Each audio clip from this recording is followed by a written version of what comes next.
કલાકાર ગબ્બર ઠાકોર અને અર્જુન ઠાકોરને ડીજે વગાડી સમાજના બંધારણનો ભંગ કરવાને મુદ્દે ઠાકોર સમાજે 1 વર્ષ માટે નાત બહાર કરવામાં આવ્યા છે અને આ નિર્ણય બાદ ગુજરાતી ફિલ્મ અભિનેતા વિક્રમ ઠાકોર તેમના સમર્થનમાં આવ્યા છે। તેમણે કહ્યું છે કે ડીજે બંધથી અનેક કલાકારો અને તેમના પરિવારોનું રોજગારી બંધ થશે તો એક ડીજે સિસ્ટમથી 15 લોકોની આવક ચાલે છે। એવા અનેક લોકો ડીજે સાથે સંકળાયેલા છે જેમની રોજગારી બંધ છીનવાઈ જશે અને વિક્રમ ઠાકોરનો વિડીયો સોશિયલ મીડિયા પર પણ વાયરલ થતા બનાસકાંઠા અને ઉત્તર ગુજરાતમાં પણ ચર્ચા તેજ બની ગઈ છે। સમાજ સ્થિરતા સામે રોજગારનો પ્રશ્ન પણ ઊભો થયો છે। ગબ્બર ઠાકોરને નાક બાર મૂકી દીધા છે। એમને કંઈક ડીજે કર્યું હતું એમાં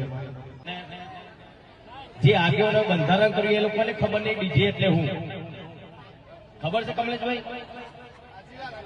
ના ના એવું કહેતા હતા કે ડીજેમાં ડીજે વગાડશો એટલે બધા ભેગા થશે, નાચશે, કુશે, દારૂ પીશે, ઝઘડા થશે।